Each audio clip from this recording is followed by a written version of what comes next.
What's going on, people? Welcome to 5 and welcome to another episode of The Take On. I'm here with our residents and Matisse as well, actually coming through because, I don't know, Anton's he's on the beach, he's just chilling. We're going to hear from him later, but he's not celebrating here. getting to the final, isn't he? Exactly, like they've won it, you know what I'm saying? I think he's hiding after telling the world he had every best striker we've ever seen in his pocket. Do you know what? He keeps bringing it up, it's getting to him. I think it's getting to him. That is... we all say things we regret. Exactly. People getting on to me about the Kevin De Bruyne and Silva shout yesterday. Well, I'll tell you what. Do you know what? It wasn't as strong. It wasn't as mad as you said. You said, "Do I need to take a breath and think, Danny?" And I said, "No." That's because some of the people who came down on your side just don't understand. They're not really football people. Listen, mate. You guys all laughed at me last week, and all I said in the group chats and everything, it wasn't that mad. It wasn't as mad as everyone thought it was. He was a special player, David, wasn't he? He was. Today we're going to be doing top 5. Obviously, we do that every single week where we have to get a list of a top 5. And somehow, here in the studio at Vibe Headquarters, we need to find a way to agree on it. And we put it to you guys to help us do that when usually you guys disagree every week, to be honest.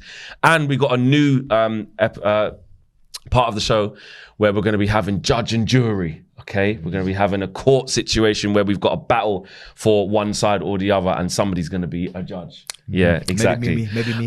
But we're going to start. Yeah, exactly. We need to start getting props. We need to get props. Let's add that in. Important. But we're going to start on the best English sides, top 5 English sides. Okay, but there's a little caveat to this.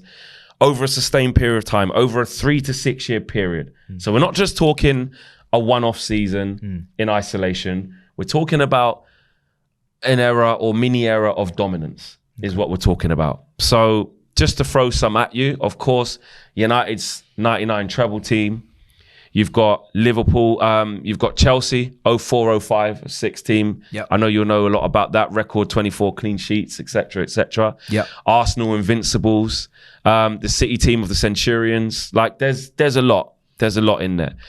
Well, I think if we go back, one of the sides I think we'd all agree should be in there, that United treble winning side, and it also after the years coming after that.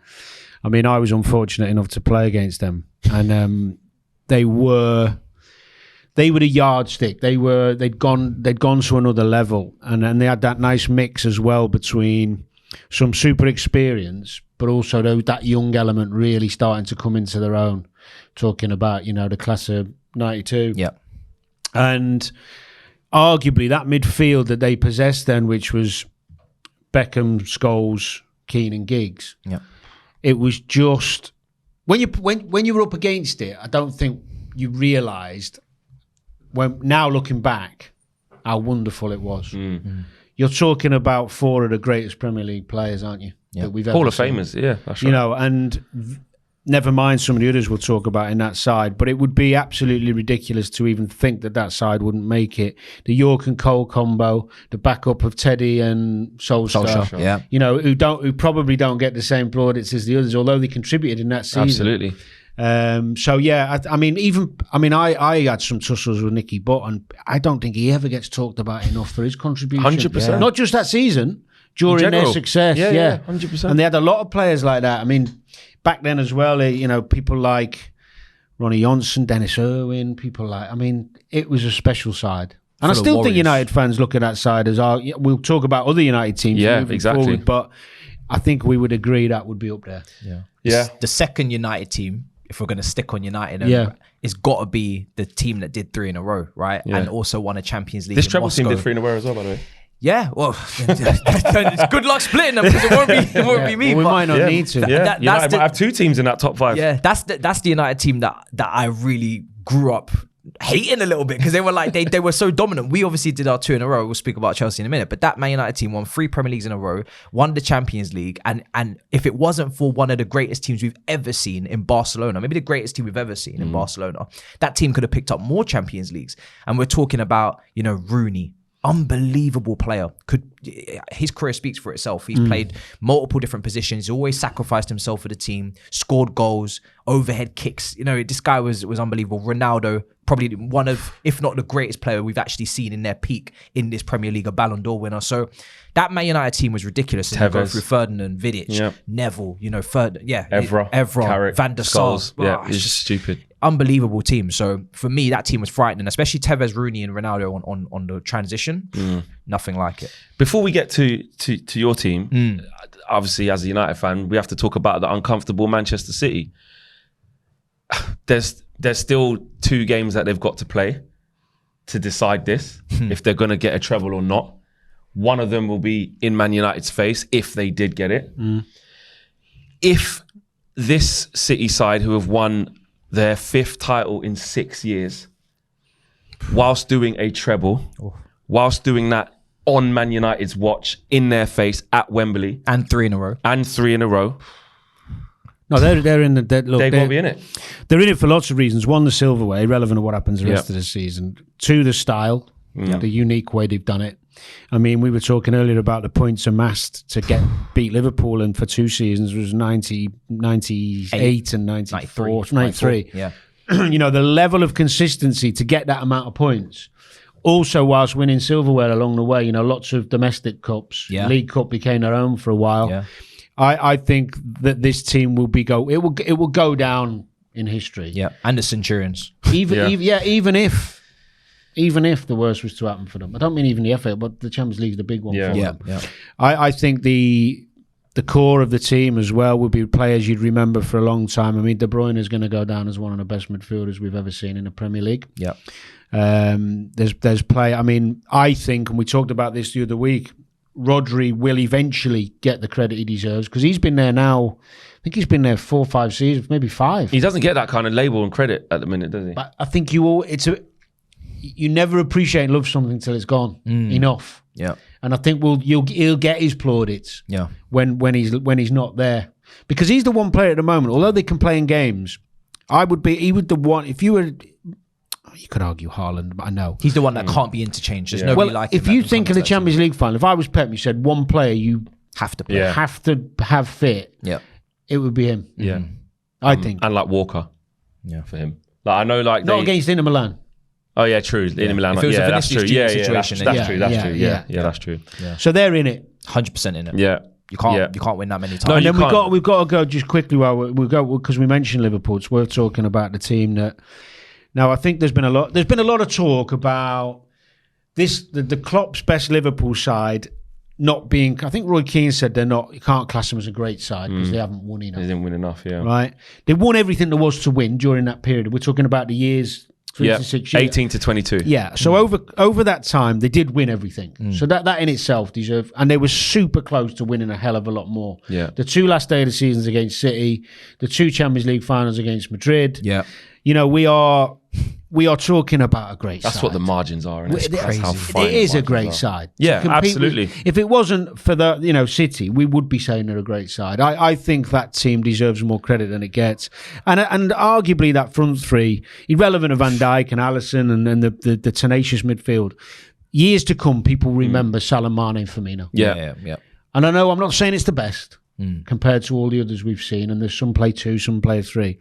But that front 3 of Liverpool was as dynamic and as productive as anything over the recent years. City changed, sometimes with a striker, sometimes without. Yeah. And that front 3, I think, will be, especially for Liverpool supporters, in decades to come, will be up there in the conversation. The greatest ever front line? Well, he didn't always play a front 3. So if you're talking about a front 2, Russian Dalglish was the best partnership I've ever seen in my life. Yeah. And that will always be the case. I don't ever see that changing. I mean, Rushy got 346 goals. I was with him once, actually. I was chatting a game with him, and I said to him, I can't believe he scored 342 goals.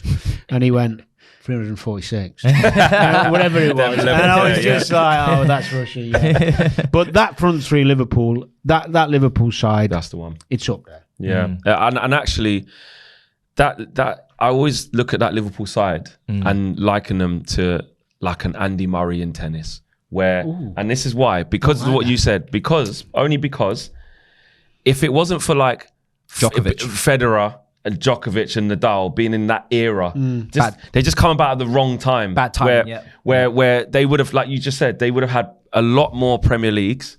They would have had a lot more Premier Leagues anyway, if that City side just wasn't as good. And it's just like, obviously I'm not saying like, you know, Andy Murray's like the pinnacle, but I'm just saying like he missed out on a lot of Grand Slams because he had to eventually face Federer, the GOAT. He had to face Djokovic. But he didn't win all the Grand Slams, did he? Liverpool did. No, yeah. To be fair, but I understand the analogy. But do you know what I mean? In terms of like, he just couldn't get it done because like, why do these guys have to exist when I'm in this era? Why does the quality have to be this good? So what have we got? So we've got Man United treble. Man United 2 teams. We got Liverpool. So we've got 3 options at the minute. Yeah. What about Chelsea? Let's do Chelsea. Let's do Chelsea first. How many teams? How many eras would you? How many teams would you say are in the conversation? Just one. Because I think Chelsea have struggled to dominate. That's their problem. They've struggled to dominate. So when we've won the 2 European Cups, it's coincided with Chelsea being in poor Premier League form. They've either finished outside the top 4 or they've finished 3rd. Never been in a title race and won the Champions League at the same time. It's not sustained. I can't put that Champions League winning team, either of them, in this conversation. The only Chelsea team I can put in is the Jose Mourinho one, which is 15 goals conceded, 24 clean sheets, I think you said it was, 2 Premier League back-to-back, and then the 3rd season winning both domestic cups and getting to a Champions League final and almost getting to another Premier League, but there was injuries to Petr Cech and we had to use John Terry, I think, away at Reading at one point in goal. So that team there, they almost done it. And then actually, I think in 2000, so it's 2008, the double for the cups, and then 2009, I think Moscow happened as well, which was almost Champions League there. So yeah, that team tough to take. That's when Man United started their 3 in a row. So yeah, I think that Chelsea team, it won't win this, but I think that Chelsea team is the only Chelsea team I can put in this. So from what year? So it's from 4 to 7. Yeah, I think from 4 to 7, yeah. 04, 05, yeah. Well, funny enough, that side with Duffers and Robin, I'd moved to Charlton and we had, I think it must have been around 05, 06, something like that. We'd won our first 4 or 5 games, start of the season. We had Darren Bent we'd signed. I think we had Dennis Romadal flying down one wing. We had an half-decent side. Anyway, we're getting a bit above our station. And Chelsea turned up at the Valley. And obviously you kind of go in the game thinking we're on a crest of a wave. And Duffers and Robin tore us apart. Crespo scored a brilliant header as well. I don't think I touched the ball for about 8-9 minutes, honestly. And you know when you get put down a peg, and you come off the pitch, whoa, that's level. And that Chelsea side, I remember that day thinking, this is hell of a powerful as well. And they went on to win it that year, didn't they? Crespo, forgot about what player he was as well. well. No, he had some great players. Crespo. Even before that team, I always say respect on Hasselbank, Zola. Yeah. These guys paved the way. Rude Hullet. Have you ever seen the clip of Zola in the corner at Anfield? Oh, with Jamie Carragher. I'm in it. Oh yeah, you are. Me, all 3 of you are on him. Can't get the ball. Can't get the ball off him. Me, Stevie. One of our favourite clips. Didn't you just want to go and kick him? That's what I tried to do. But it was Carragher that took the limelight, so you got away with it. Yeah, like, it was Carragher that he went all in. Watch your back. Watch me go all in. I will. Daddy just kicking up people and trying to get the little. Carragher was getting twists up. He was dancing. Zola was. It was the samba. Unbelievable. But that was a hell of a Chelsea side because, although not as aesthetically pleasing as maybe the Klopp and Guardiola teams we've just talked about, or even United in '99, so efficient. Yeah. So efficient. I don't think that defensive record will be broken. I really don't. What was it? 15 goals in a whole season. Like that's ridiculous. That's like we used to go 1-0 up and it was done. We knew it was over. We score, we're winning the game. That's how we felt. And I think because Mourinho's charisma and like what he brought to the table, like it wasn't just a normal manager. It was he was arrogant, but he backed it up with what he did as well. Yeah, it was such a fun time because he was just brilliant to listen to.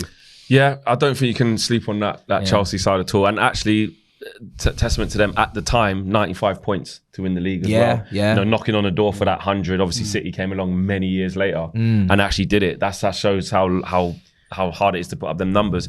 Arsenal, invincibles. I mean, Arsenal. So what? So this period is 01 to 04. And in that they got 2 Premier Leagues, and obviously 03, 04 they got the invincibles in that time. For me, the Arsenal side, just off of the achievement, the Invincibles, always for me go in a top 5 Premier League team of all time. Just because you would think maybe a treble would be harder to win. But actually, when you think about it, Liverpool were just a couple of games off doing a quadruple. This season, City could potentially do it, but they're again a couple of games off it. I can't remember the last team that's come anywhere close to going unbeaten, because it's over 38 games. You can't lose one game, because you can win trebles by losing loads of games. Well, they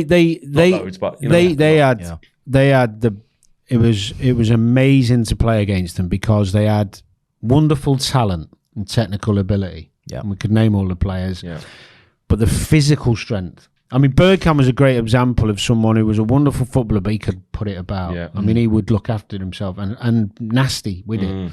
I remember playing at Highbury once, and I was probably, still on the journey of trying to believe I was good enough to be in the vicinity with some of the lads I was lining up against. That's the truth, because you grow as you go. Yeah, and you think the belief comes. You think, especially when you have a good game or a win and all that. But this Arsenal side, I remember standing in a tunnel, and I was looking, and this is a genuine thought and belief at the time. One of the first times I was up against them, and I saw Vieira, I saw Henry.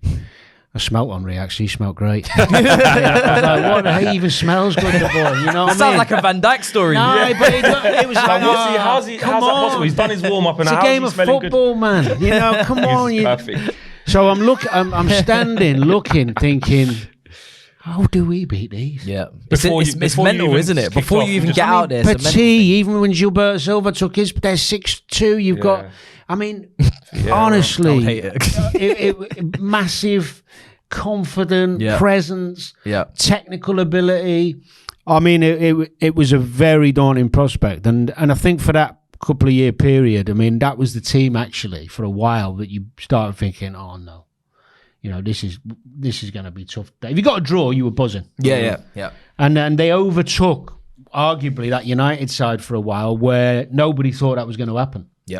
And it made it competitive. They became the yardstick with United. That's how good that team was. Not easy to do, because that United team we just spoke about, that 99 team, class of 92, that's the team that everybody was like... Well, they ended up... What was the year that what was the year they ended up winning it at Old Trafford? It was the Viltord goal, wasn't it? Oh, yeah, that was 2001. Was it? Or 2002? 01 to actually go there and beat them. I just remember Kanu jumping over flipping. And they won it at Tottenham as well. In that era. They've won it at Liverpool back then. Do you know what? Another quick one on that Arsenal team. They come to Anfield one day, and someone got sent off early doors. In that season, in Invincible season, or just another time? It might have been. I decided that. Maybe, I don't know. Yeah. So someone got sent off. I should remember. I can't remember every game. I'm getting old. And what they did is they dropped Kanu in centre midfield. What? It was... Have a look at this if you can. Kanu centre mid? Kanu plays centre mid. We had Stevie and all that, It's not a joke. He ran the game with 10 men, and they beat us 2-1. Wow. Jesus. Wow. Honestly, Kanu centre mid. Have a look if you can. Have a look online at this game and watch Kanu's performance. Special. That is not something you think Kanu was. No, I can't remember. Because I remember when Kanu came to the bridge and wiped us. Yeah, from that goal from a tight angle. Oh, God. It was centre mid. Nasty behaviour. Mad. Yeah, that just shows how. So he was the first Joe Linton. Yeah. Okay, so let's try and wrap this up then. Top 5 English sides ever over a 3 to 6 year period. We're going to go Manchester United treble winning team. Yeah. Manchester United team of 08-09 3-peat. Invincibles. Yeah. Manchester City side between 17 to 23, which the treble could still be added to that, but just even as it is, still they're still in there. Yeah, 100%. Yeah. Yeah. And then you've got Liverpool or Chelsea. You've got Liverpool or Chelsea. Of Liverpool of 18 to 22. Or there's even another Man City of 11 to 14, to be honest, because they won quite a few Premiers in that. Yeah. So we'll leave them out though. They got one. They're new to the party of being great. Because that Man United, that second Man City team is 100% making it. Yeah. Like just you have to. So what we're down Chelsea? with? Are we talking we're between? We're Chelsea 04-07. We're Klopp 18 to 22. It depends for me what value you put on Premier Leagues and Champions Leagues, or winning all of them over a period of time and competing at the top. Because it's a Premier League question, but also when I think when you get questions that are competition specific, they kind of do rub off on the other competitions, because be able to go off and play in those and come back and still do that, it holds higher weight. Exactly. It definitely holds higher weight. So what? All right. okay, Danny, are you putting Klopp 18 to 22 because they won everything in that period versus Matisse's 04-07 where he said the thing they struggled to do was win everything? Yeah, I've got to. No Champions League. But I'd understand if someone else didn't. Only because that what Chelsea did that particular time, they were so effective. But I think over the period for Klopp to win everything with the competition he had against City, I think is unbelievable. It's better than Chelsea. Yeah. Mourinho, obviously, was that Chelsea's greatest ever manager? Yeah, no, it was. I mean, Ancelotti was brilliant. The one double that he did there, unbelievable season, broke records for goals scored and whatnot. But that period of winning back-to-back titles, and remember, we kind of came in and had to get rid of United and Arsenal that were controlling the league, and we had to be the new ones to step in, obviously, and break that dominance. So that team is a special team. It's tough. If they just had one in Europe, I'd be able to really just throw them in there even more. But Arsenal didn't, did they? Yeah, Arsenal did that. But they did something that no one else did. Yeah. But I have to ask you guys, what do you think is more difficult to do, the Invincibles or to concede only 15 goals in the season? Because I think that only conceding 15 goals in a season, I can't see that being done. No, that's incredible. So I think it's so it's tough. Did they lose one game then? Yeah, they weren't unbeaten. Yeah, so they would have lost one game, I think. Yeah, one game. That's a crazy amount of goals to concede. Was it 93? No, 95 points, wasn't it? 95 points. 95 points. Yeah, so they lost one game. Yeah. I think that Liverpool team. You've got to decide. I'm just gonna give it to Liverpool. Go on, sir. And I don't want any excuse to ever do that. But part of doing this show is to be completely unbiased. Do you know what it is? I think it's because Liverpool won Champions League. They also got to 2 other Champions League finals. They proved that they won the league and they almost won it 2 more final times. days. Yeah. And I think that what that Liverpool team showed, although I make fun of them as Man United fans saying, "Yeah, well, you were the nearly man, you didn't get it done, so it doesn't matter." When you're dissecting it like this, football, you have to be honest. You have to be honest and say they proved they can beat anyone because they did. Yeah. Well, if you as United or a Chelsea fan said, look, the next 3 or 4 years you're going to be in the Premier 3 years Premier League. Next 3 years you're going to go to the last day and win it once, and you're going to have 3 Champions League finals in 4 years. Yeah, you're going to 100%. And you can't say. I know again, if you're being pedantic and if you want to have a bit of banter, you can say it. But you honestly, you can't say that Liverpool bottled it. Like they pushed City to. They did like Arsenal. Is the opposite because they didn't push City to the edge like that. I think this year's title race, we really actually now understand what it's like to really go to the And Liverpool fans said that all the way through to Arsenal fans. You don't know what it's like. We've been here and done it against this City team. Arsenal on 81 points. Exactly. It's ridiculous. They're nowhere near it. I would just edge City. So to recap before we move on, Manchester United with 2 teams in there, treble and 08-09. City with the 3-peat between 17 and 23, and it could even be a sickening treble. Arguably the better treble. I don't want to have that conversation right now. It could be. Paul Merson was saying that's a better treble side. If I'm being honest, because you guys did get dominated in the final against Bayern, and because you can say that Man United's final was more, the climate and the way that you won it, but that doesn't mean it's better than someone who just sweeps someone away in the final. But the factor is this: they won it on Man United's watch. Yes, in the first ever Manchester derby. In 100 years of Wembley, there's never been a Manchester derby final, one that's deciding a treble. If City do that, well, it won't decide. Yeah, do you know what I mean? Obviously, do you know what I mean? Yeah. Not decide the treble, but put that in the bag, and then they can go on and win it. Do it, yeah. That means they did it in Man United's face. Yeah. And they battered Real Madrid on the way to the final as well, which is. And Bayern Munich were like tournament favourites, laters. Yeah, laters. Do you know what I mean? So, but no one remembers how you got there. True. But people will remember they equaled the treble by doing it on Man United's watch. I think we remember that. Yeah, true. I was only 2 when the 1999 team was doing what it's doing. How old do you feel, man? Just to make everyone feel better. Do you know what I mean? I was only 2. So talk to me about like that team in terms of how they won their trophies, because obviously I know the Champions League final was a lucky escape from Bayern, but the Premier League, I saw the points tally wasn't the highest, but I don't want to just go off that because that's we had to win it on the last day against Spurs. And we was 1-0 down as well in that game and brought Andy Cole off the bench to win. They mixed up the team a lot that season. They had some injuries. So much rotation, and in the FA Cup, we beat Liverpool actually. Earlier on. I was on the bench. Did you on the bench in that one? Yeah, we beat Liverpool. Owen scored first and then we came back. That's right. And then it's the FA Cup one is one of the greatest. I think that's when Nev did the pitch run. Yeah, and with Matt. He did a picture on. Oh, mate. He's done a few of them. Straight up to the other end, Liverpool fans. Yeah. I remember the image of him kissing skulls. I can't remember why.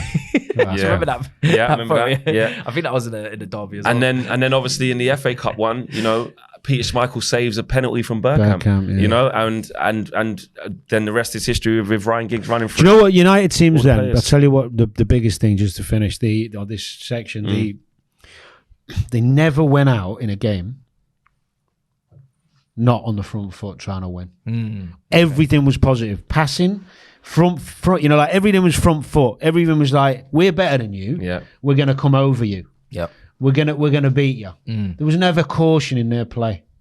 You could say that probably about all the great teams, apart from maybe that more pragmatic Chelsea side. But even they dominated teams. Yeah. You know, There's a myth that they just didn't. They could hammer. They could steamroll the teams. But that United side had a real kind of aura and presence. It was like, we're better than you. We're coming. And sometimes they'd have a little rest in the games, United, where they'd let you have the ball a bit, just to, you know, make you believe you're in it. And then they just go up again another gear.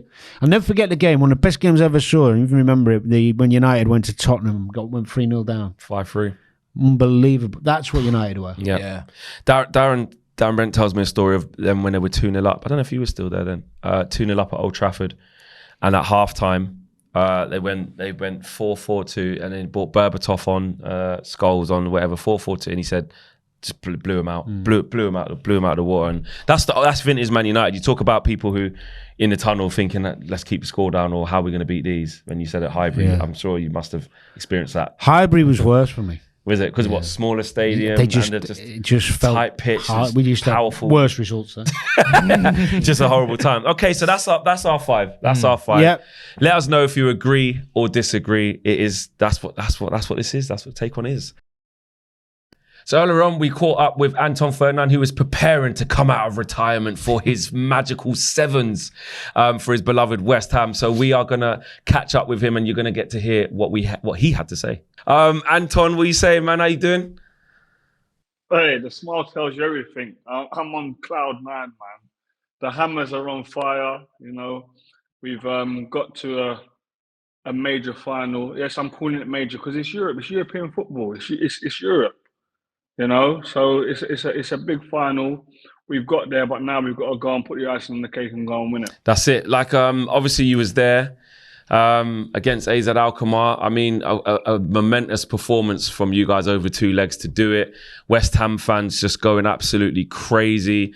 How big of an achievement would it be for West Ham, your club, to win a major European trophy under David Moyes as well, who has had a tough season? A lot of fans saying it's the end of the road. He's got to go. We're going to go down. And then fast forward a few months, you're safe in the Premier League and you're in the European final.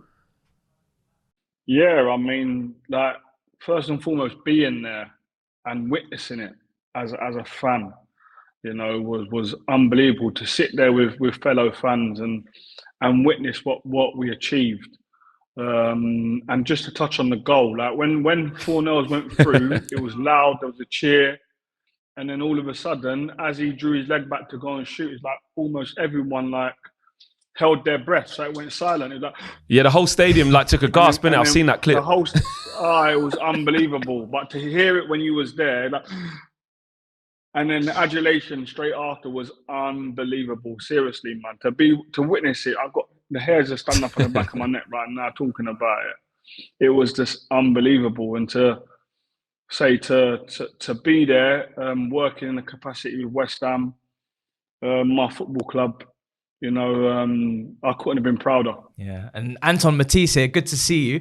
Obviously, after last season's Europa League kind of heartbreak in the semi-final, I guess it just feels all the more sweeter that not only could you win this competition, but you could go back to that competition after what's been a really tough Premier League season. It could have an incredible end. Like, this could be objectives kind of crossed off for West Ham.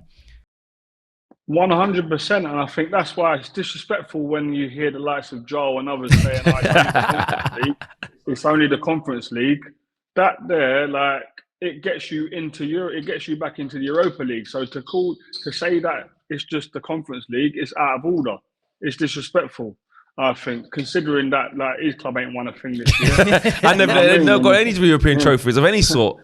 You know, so it's like be in the mix and being in a situation where we're on the brink of or we're in the final, I'm on the brink of greatness in terms of our football club. You know, I'm sure I'm going to say it again. I'm proud, man. I'm really, really proud.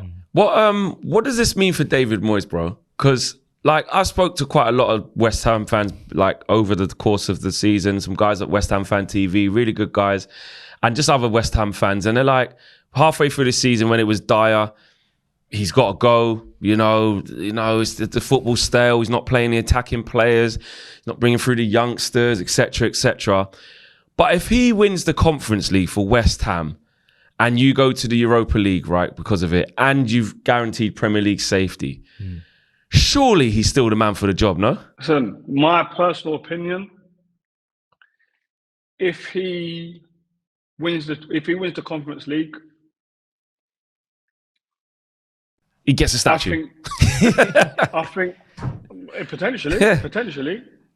Like if he wins the Conference League, then you got to start talking about him. In the same with Mr. Greenwood and John Lau, Ron Greenwood, John Lau. You got to start talking about him in that ilk. You know, who were successful and fantastic managers for us as a football club. You know, but I think after the year that we've had in the league and the players that we've got, I think, listen, if he wins the Conference League, if he stayed in, no one would have any qualms about it. But if I'm David Moyes, I'm winning the Conference League and I'm bowing out and I'm going, thank you very much. You think? So it couldn't be like end on a high. End on a high. I've taken him as far as I can go. End on a high. I'd end on the high. I've taken them as far as possible. I've won them the league. The first in how many years? I think 50 years. Build me a statue, I'm gone. And then I think as a West Ham fan personally, before we got to the Europa League and we weren't safe, I was always saying I think we need a change. You know, he can see us out to the end of the season. I think he will keep us up, but I think there's a change because of the young group that we've got coming through that have just won the FAU Cup. The likes of Paqueta, who's on fire at the moment, by the way, and players of that ilk and players of that with that ability. I think they need more of a coach. I think that can get us playing the way that we like to play. And I know a lot of fans. I speak for a lot of fans here. They ain't like the football this year that they've watched. You know, and why there's people out there like Brendan Rodgers, you know, who I think would be fantastic for us as a football club. Plays good football, improves players, you know, and I think we've got a group of players who, if we improve them and continue to improve them, I think we'll be in a strong position next year. But then again, beggars can't be choosers. Like, we got David Moyes who's taken us to Conference League final. Exactly. Yeah. We could go and get someone. Should it be just his decision then? Should it just be his decision? It could go to pot. Should it just be down to him? But I think it should be down to him. He warrants. If he wins it. Moyes warrants to do what he wants to do on his terms. If he decides to stay, we got to roll with it, and we got to support him and get behind him like we do on European nights all season next season. If he does win it and chooses to bow out, then, as I said, we got to talk about him in the likes of the John Laws and the Ron Greenwood, because they're the managers that were successful at the football club. And I wanted to bring it to leadership as well, because obviously it's back-to-back seasons. You could lose a potential captain. Obviously it was Mark Noble. Now this season, potentially there's a lot of talk about Declan Rice as well. How do you kind of see that situation? Because you know that West Ham spent quite a lot of money last summer. Like, they were really ambitious with the investment. They needed that depth. We kind of saw in the Europa League campaign, going from Premier League to Europa League, they kind of struggled with the depth. Antonio had to play a lot of games. Do you think West Ham will be just as ambitious in the window again coming up with this Declan Rice situation coming to a head as well? I think if we want to be competitive and we want to be challenging for more silverware, then I didn't say league, guys. I didn't say league. All right, before you get on your high horse, if we're going to be challenging for silverware, I think we need to add more. Whether Declan stays or goes, we need to add more. I think there was a thing come out. I saw it the other day about Declan to Man City, Phillips plus, is it 70 million? If that deal's available, I take that all day long. Because we're getting a replacement, a ready replacement. And I think people talk about Phillips's injuries, but I think if he's playing week in, week out, I think he's okay. I think the fact that he don't play every week is why it hinders him. But I think if he's playing week in, week out, I think his body will start to become more robust and he'll be fine. If it's not that deal and we sell Declan for 100 plus million, we're going to have to spend close to that to replace him with someone like himself. So I think if that Phillips deal is available, me personally, my opinion, we go and get that deal, and we can use the other money, the 70 million, to reinvest in other areas. Anton, just quickly before you go, you're feeling yourself at the minute. You're back in the kit.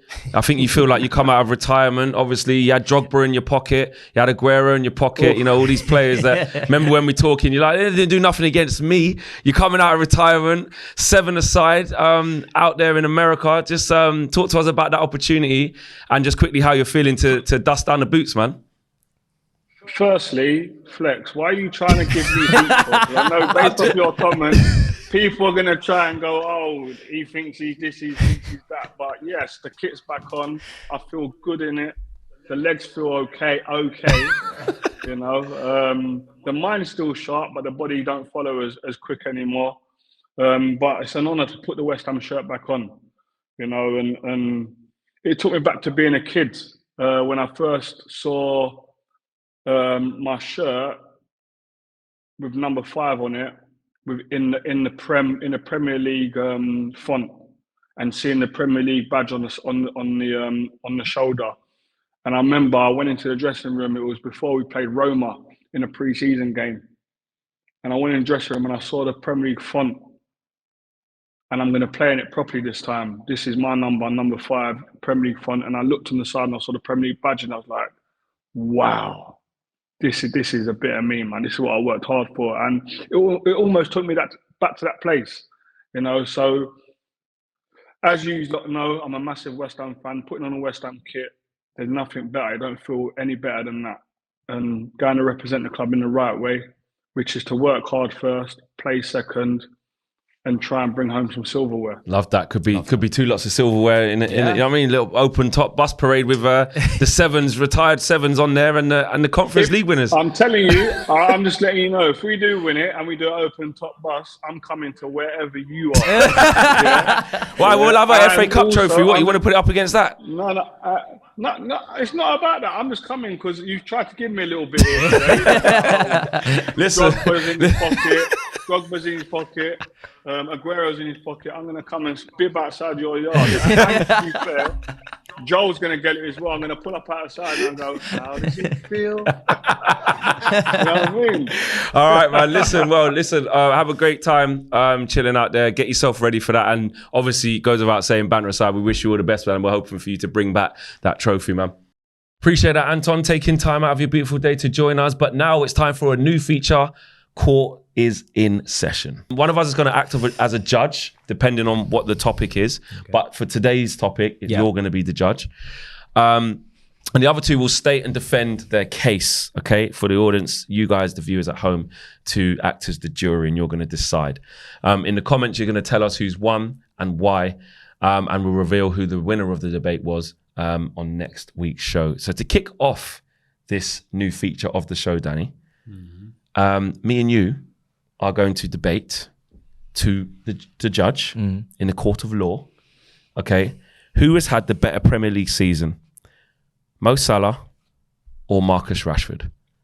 Marcus Rashford, 33 Premier League games, 16 goals, 5 assists.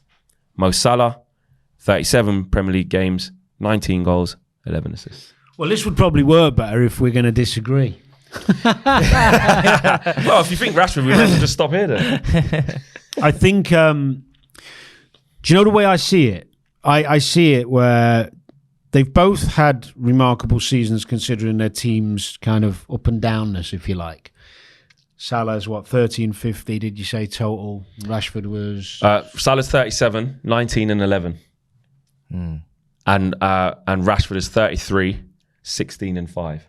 Right, okay. So I think for me, if I was playing a game tomorrow and you said choose one of them in a big game, I'd choose Mo Salah. That's not the question. No, I know. The question isn't who would you prefer in a final. The question is who's had the better Premier League season, Danny? Well, the goals suggest Salah. That's your job, actually. Sorry, he's the judge. I am the judge. I had to say objection. Your Honor. Listen, you guys present the arguments. If they're weak, I will let you know. Do you know what I mean? But for me, well, I'm going to let you off the hook this week because I think what Rashford's achieved is actually incredible because of the comeback. Because of the comeback, because of the people writing him off, because of the judgment of what he's been doing off the pitch, this shouldn't have happened, he should be concentrating and blah, blah, blah.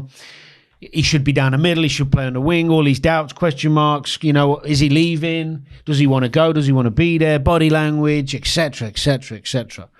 And then he's come in with a manager who's getting his first season. He's obviously responded to him. And he's done okay up until the World Cup. And actually, probably, I think, had every right to come back from the World Cup feeling a little bit aggrieved he didn't get a bit more time. Yeah. And what he's done is he's channeled that energy into being inevitable. An amazing second part of the season, where he's hit heights that I don't think many thought he would hit. I've backed Rashford from day one, and that's why I'm actually messing this segment up by going with Rashford because I've argued a case a lot. I remember him starting centre forward in the cup final when he was young against Palace and thinking, wow, be able to play that role. He dropped, I think Lukaku was on the bench. Yeah. And I thought, he's got a player here. Mature performance, unselfish, quick, he's got skill.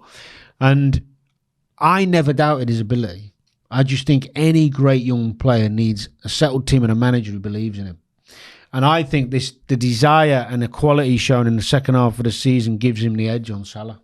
And that's now the other thing. I'm not underplaying Salah's significance because Salah is so reliable in his output. So in effect, we expect this from him. Yeah, even in a poor season. But he deserves great credit for his numbers. But I'm actually not going to go against this. I'm not going to try and. I'm actually in a court here going. Wow. Because from a creative. Why did he raise the case? From a creative standpoint, I would lean towards Salah just to try and sway you and balance it a bit before. You're the judge here. I know, but I'm just trying to create havoc. What's happening here? I'm just saying, Salah's creative numbers, they have been really good this season. He's played some really good final killer passes. He's got the over double the assists. Yeah, and Nunes has missed quite a lot of chances. We know that big chances missed. He's been pretty high. So Salah has laid things on a plate. But it seems like Rashford is gonna. Well, let me reiterate my first point. I know it's not the question. If I had to choose one of them from my team, I'd always choose Mo Salah. Yeah. Because he's more reliable. Yeah. And he's done it. Big game player, season in, season out, season in. But I think what Rashford has achieved on the back of the negativity and the back of the people writing him off, to come back this season and do that, I think... Yeah, he's taken a lot of responsibility, isn't he? He's led that attack the whole season. I've not had to stake a claim. No, you don't need to. I don't need to say anything. The only thing I was going to add to that was the percentage of team goals scored by the players. Yeah. In this, just to give a bit of context to extra with Rashford. Rashford's had to score 30.8% of Man United's goals. Wow. Whereas Salah this year scored 26.8% of Liverpool. So there's not much in it. But in terms of Manchester United potentially finishing third in this league, which is insane actually, because Manchester United have had some, this is just off the home form because the away form's been shocking. Yeah. But he has literally picked Man United up and carried them on his back. Because it'd be safe to say that without these two, both teams would be in a world of 100%. World of huge trouble. Okay, well that was actually nice and easy. Yeah, we'll do a better one next week. Yeah, exactly. My ruling is Rashford. We didn't even ask the judge what he thought. We don't need the judge. Now, sometimes though, on a serious note, you can't argue points for the sake of being contentious. Yes. I love Salah. Of course, I'm a big fan of him. And as I said, I would have him. And the importance of the goals as well is important. And actually, maybe we'll have a chat before the cup final, but I think he's got to play down the middle in the cup final. Oh, against City under counter. I agree. Stone's coming out. I agree. Yeah. You don't want to leave Rashford one-on-one with anyone. No, I think if you're going to have anybody up on top, the left, Sancho. I'd play Garnacho. No, Sancho, but he Garnacho. keeps But then coming he off is the better bench. off the He's better off the isn't he? bench. He's a young kid. This is where you lack a bit of depth, maybe, or Exactly. Sancho does need to step up, maybe. I don't know. It's a But I tough see one. 100%. Yeah, you and can see it on also, the counter. Fred, I know, like, 100%. put him on. Oh, this is the one game. or the other. You need Yeah, the yeah. regs. No, You this need is to the make game. it Well, he ugly. played at home against Man City. 100%. He Yeah. marked De Bruyne. Although off he the did pitch get in that that game. stupidly lucky goal. Didn't touch the ball, mate. Didn't touch the ball. Rules are rules. In fact, that's a good segue, God, that Danny. goal was awful. That's a good move. I didn't touch it. That is a good segue into this next part of the show because we're going to talk about, because we touched about it. I think you came up with some rules, and we said, you know what? This episode, what are the 3 things you could change about the Premier League or British football? So if you was king for a day, we'll go through each of our 3. Okay. If you was king for a day, Danny, and you could change any 3 things in the Premier League or British football in general, what would they be? I would have a panel of ex-players Yeah. that every Monday picked out any player that dived or tried to get another player sent off Yeah. of when they're obviously cheating, cheating. I don't mean a 50-50 one, Yeah. but we all know. And I would every Monday have a panel of ex-players that goes banned next game. Okay. Ooh. I like that. What they get to do? So As soon as you cheat, Yeah. yeah. banned. Banned. Wow. So like a month. So Monday Well, they used to roundup. did it. I was on it. I was part of a panel when they first did it for penalties, diving for penalties, right? And they scrapped it for some bizarre reason. And I thought it was a really good idea, and it stopped. But it's Integrity. it's too much now. Now I get sometimes they touch and you go down and all that. You've got to have a real clear line on when it's obvious. But I would love to see less cheating. However, we could do that. That's Okay. the first one. I'd love to add head injuries as well. Roll on sub. Yeah. Like if you've got a concussion or you've got a head injury that needs to take time, so there's no rush, so there's no we're playing with 10 men. Roll on sub. If that person's okay to come back on, then they can come back on later. If not, then you have your sub on already. Okay. My first one's going to be, I'm going to go a bit out there. I think, cynical fouls, professional fouls where you pull someone down and you take that on the counter, get the yellow card. Yeah. 5-minute sin bin. Think about this, Danny. If you're a centre midfielder, because all my changes are to see more goals and see more attacking. I want the excitement and entertainment. Too subjective now. Okay, if you're a centre mid, and we all know what the cynical fouls are, though. Yeah, But You I'll pull in give you the an shirt. example. Let me give you an example. Go on. You running away from me, Yeah, I run across you, yeah, but trip you accidentally because Yeah. we've clashed. yeah. How do you know if That's I'm... an accident. That's fine. That's an accident. I'm No, but talking. it's not an accident. I'm making it look Okay, an accident. I'm talking. But there's so many ones. mean there's, real... There's 100% where I have to pull this player down because they're on the counter attack. Would you think twice if your manager, if it was the 75th minute and you were 1-0 up, yeah? Yeah, I And think twice. Yeah. would you think twice if you go, shit, if I pull down this player, my manager's gonna have to change the tactics for 5 minutes and we've got 10 men on the pitch versus I'm just gonna get a quick yellow card and carry on. I think the problem is you've got that much going on with VAR, that many different decisions. I think when you start thinking about how that would impact, Slow the game down. again, and actually, I got another one for it is part of football. Because as soon as you're on a yellow anyway, Yeah. you're on the tightrope. So is that enough punishment to keep stopping attacks where it's definitely going to lead to a goal or definitely going to I a chance? think so, yeah. The excitement. You can't of do anything football. after that. Like you're it's, on a yellow. it's the worst take out the free so far. All right. Okay. All right. Well, we'll carry on. What's your second? The second is something I touched on regarding playoffs. Oh yeah, you like this one. I don't would you? love You to really want see. I would love to see 4, 5, 6, and 7 have a playoff system for the final Champions League fourth. place. Yeah. What about down the bottom? No, leave that. So you happy with that? Yeah, the reason I say leave that is because if you start, you mean at the bottom? No. Yeah. Relegation. If you're the worst, you're the worst. Just the bottom 3. See you later. Yeah, I think everybody loves the playoffs in the other divisions. For example, this season, I think it would be, what would it be? It would be United Liverpool. or Newcastle against Well, we're 4. So say Man United 4. So it'd be us, Liverpool, Brighton. Tottenham. Oh, bloody hell. No, So Tottenham, United, I Tottenham, Liverpool, it's Villa. Brighton. I think I think Aston Villa. Sorry, Aston Villa. Villa. Whoever it is on the not final Tottenham. day. Yeah. United, Villa, home and away. Liverpool, Tottenham, Then go to Wembley winner at Wembley. Yeah. for a Champions League spot. How big would that be around the world? That would be mad, you know. And if United were having a bad season, which everyone has bad seasons, you're still thinking we might nick 7th. Yeah. No, but then it gets into the same. But by your logic, though, if you've been the worst 3, see you later. If you ain't been in the top 4, get out. Like you can't because then you can, like you're saying, like say in the Championship, I know you could finish 6th, but and then get in the playoffs and get to the Premier League, and that's great, it's lovely. But come on, at the top end of football, where you're going into the Champions League, we can't be having the 8th, the 7th best team in there going against Real Madrid, and because you're not a champion already. The Champions League is mad that it's even not champions. You're not even being a champion. Then we're saying 5 next year. You could 5. Then now we're saying you can be the 6th best in the league. You could be someone like Spurs, 7th. right? 7th. You can be 7th best in the league, but if you get a chance at the Champions Elite. But then United shouldn't, if they're 4th, shouldn't be losing to 7th home and away over 2. No, we shouldn't. But also, you got to be in the top 4 minimum. Okay, I'll ask you a quick question on this one because it's really, really where my idea came from. I watched it this year. The play, I've watched every playoff. You know, League NBA. 1, 2. No. Yeah. Championship. You watch all of them. Do you watch Mental? them? Yeah, some of them. I've seen some of them. They're Sheffield crazy. Wednesday, That was crazy. That was crazy. I was working. Imagine that at Premier League level. Yeah. I saw the highlights. Liverpool, Brighton, 4-4 or something. Some fans didn't even go to the second leg because there's no point going. Yeah, it's done. Here's one for you. I was saying, Ferguson. I was thinking. You banning would you? Well, yeah.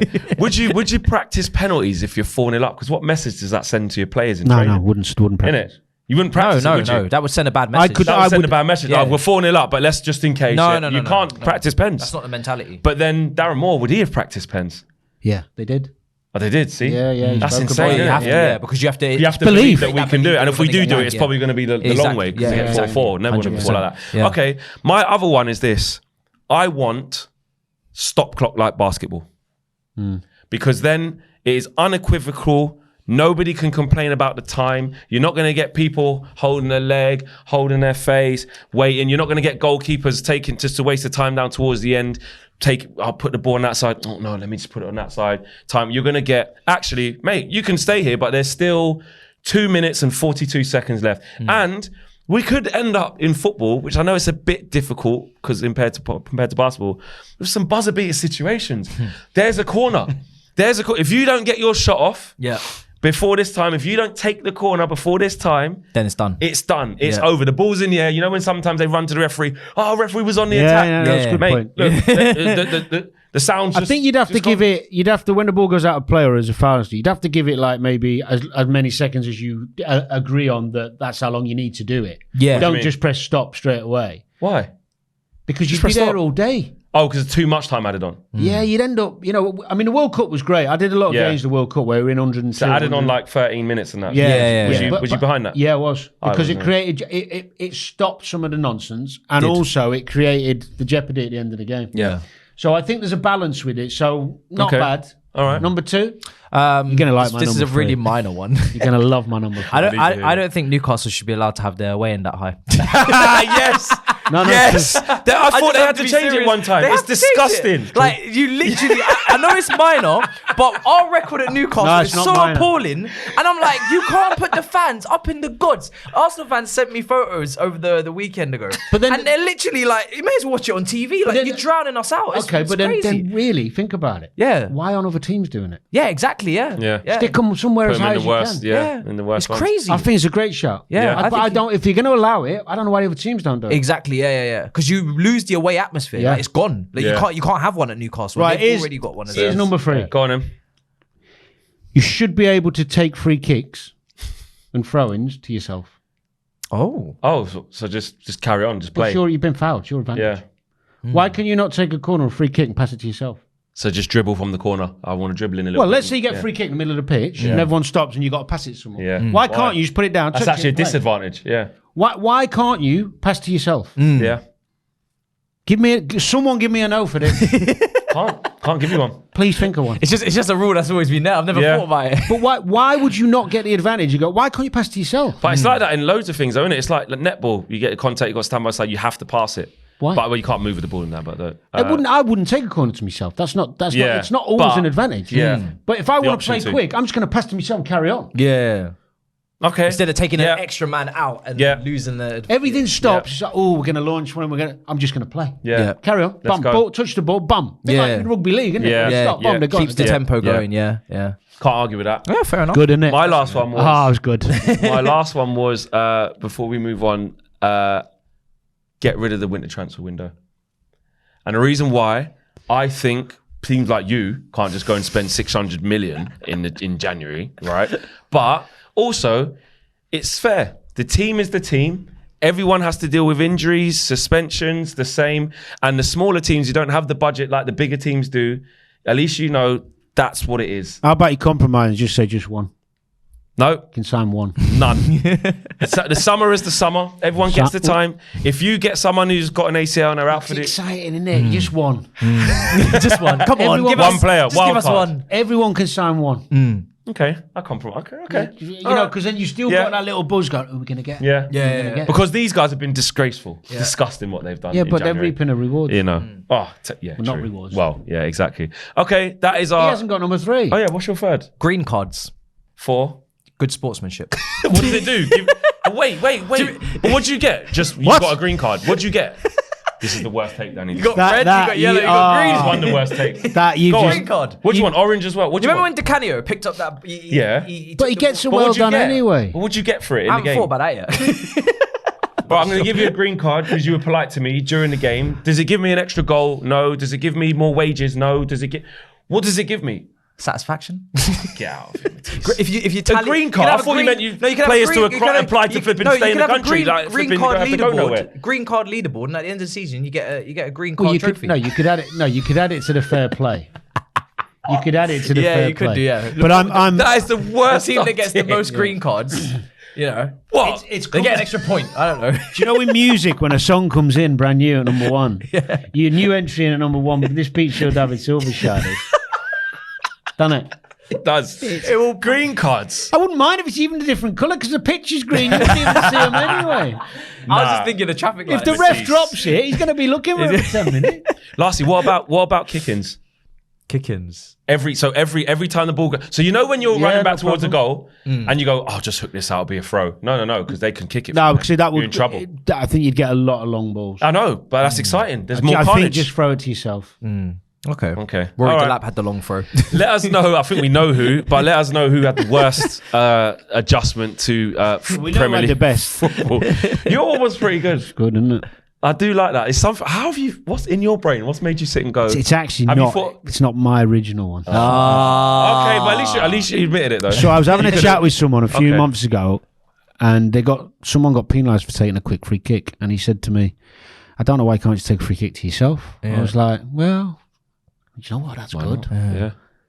Why not?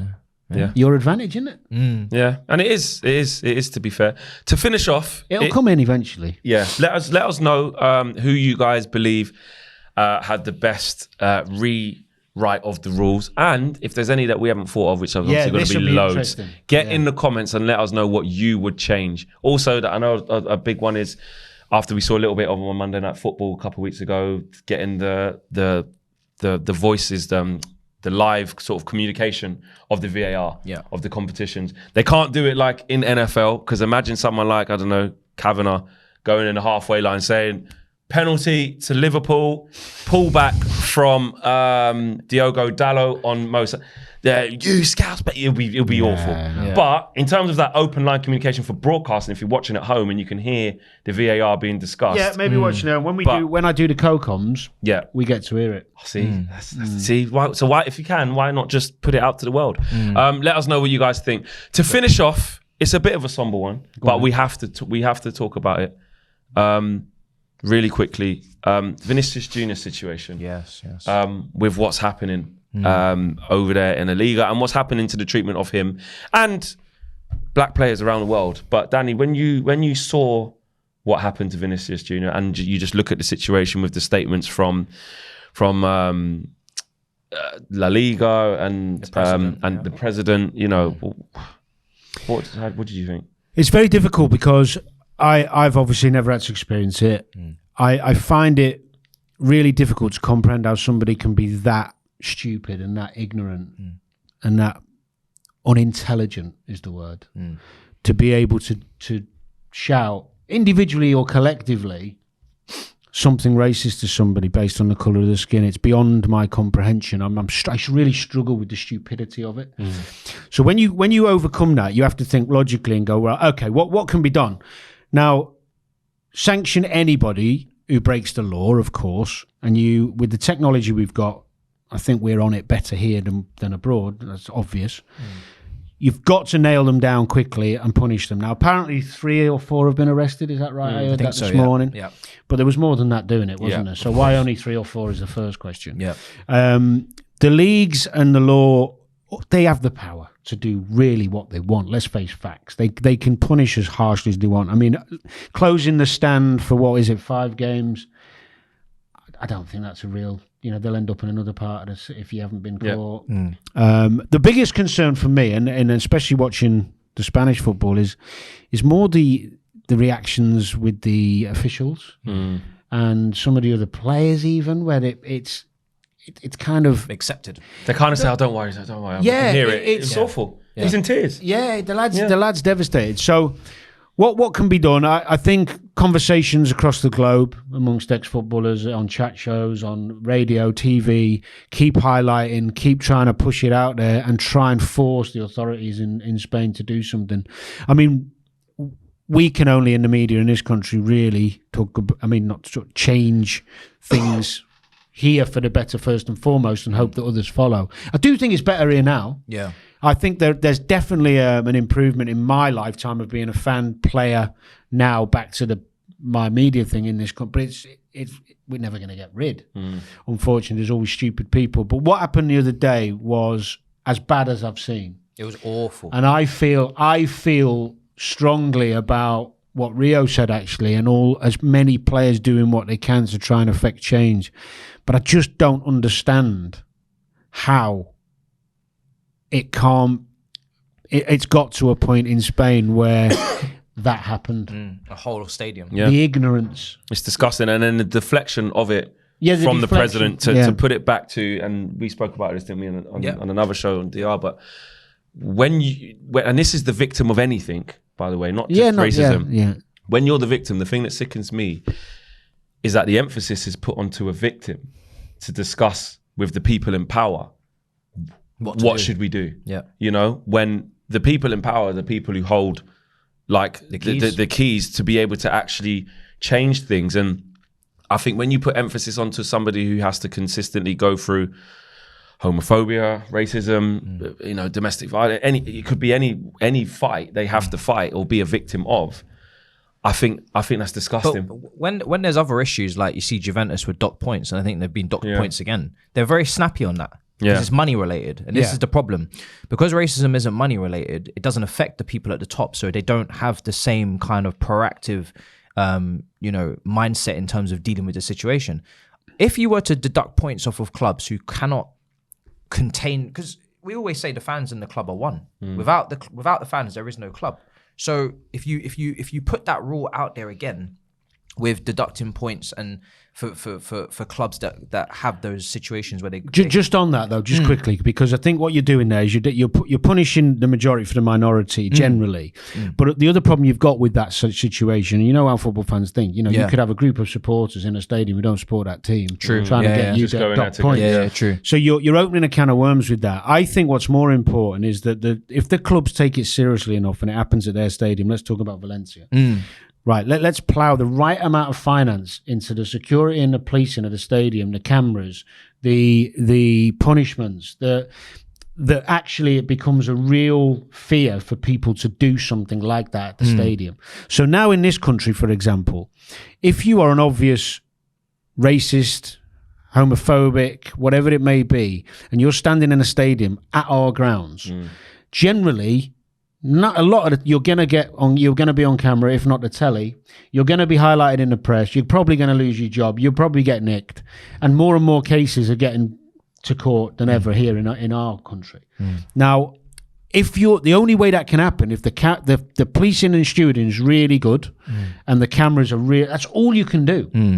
You can't stop some idiots going into a football stadium irrelevant of who they support, which means your point would get groups of supporters trying. Would you in that instance, would you get as much as that, as like a bigger group of that being able to get into? I personally, I think that is the way to go. I think you're right though, because that can happen where you're punishing like the minority. But let's look at it like when the Super League happened, UEFA went, if any of you players go in now, you ain't playing in the World Cup. You ain't playing in the country. Just like that. Yeah. But don't you think? So, like you said, they do have the power to do what they want, but they just don't want to do it because like you said, this doesn't affect them monetarily. The reason why UEFA and the Premier League and everyone got angry was because a bigger bully essentially came to town with the Super League and said, we're going to take some of yours, and they went, you ain't taking our money. We're going to draw on every single sanction possible that you lot didn't even know existed. Actually, but let's say do that for racism. Valencia, right? They've closed a stand. Okay.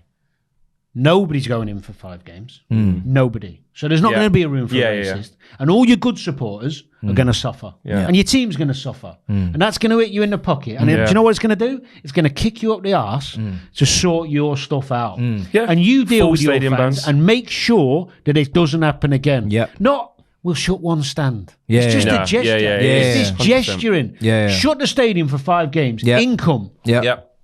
All the good fans punishing, receipts. Kicking off. Do it properly. I got one for you as well. And if you're talking about really coming together and doing this, and this is going to sound controversial, but I'm going to say it.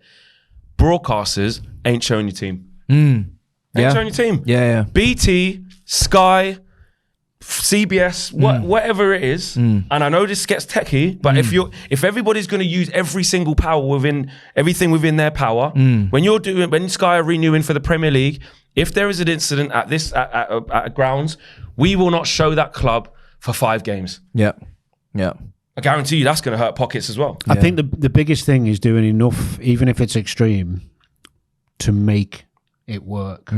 Rather than for years we've had these campaigns, we've had these T-shirts, we've had flags, we've had kneeling, we've had too much. Well, it doesn't. It's not too much. Sorry, it doesn't. It's not enough. There's none left now. There's none left. I think Ian Wright said that, didn't he, on a podcast the other day? There's no more kind of campaigns left. So. No more gestures. No more gestures. But what I just said, the stadium thing's a gesture. It's not enough. No, it's not. Shutting one stand, leaves 3, shuts it all. Shut it all down. Make the club, because the club are going to lose a tiny percentage of the gate receipts for 5 games. And are those idiots who got away with it going to not turn up in another part of the stadium? Exactly. Probably. Exactly. Okay. We obviously don't want to end on things like that. We have a great show every single week, a fantastic show with lots of love. But especially on 5 and just in general, it's the right thing to do. And we will always talk about the big issues here on 5 the channel, and obviously this show in particular as well. But do smash the like on the video and subscribe to 5 if you are new. The road to 1 million is definitely on its way, exactly. And let us know who had the worst take today. Sometimes, usually it's me. Everyone said it was me last week. I had to take that L, which wasn't mad. Right wing. But the green card. I mean, that's to be able to stay in the country or something. I don't, do you know what I mean? As soon as you say green card, for what? You could give out nationalities on the picture or something. You get citizenship. So that'll probably go to Matisse. So let us know what you guys think. We'll be back with another episode of The Take On next week, guys. Take care. Peace.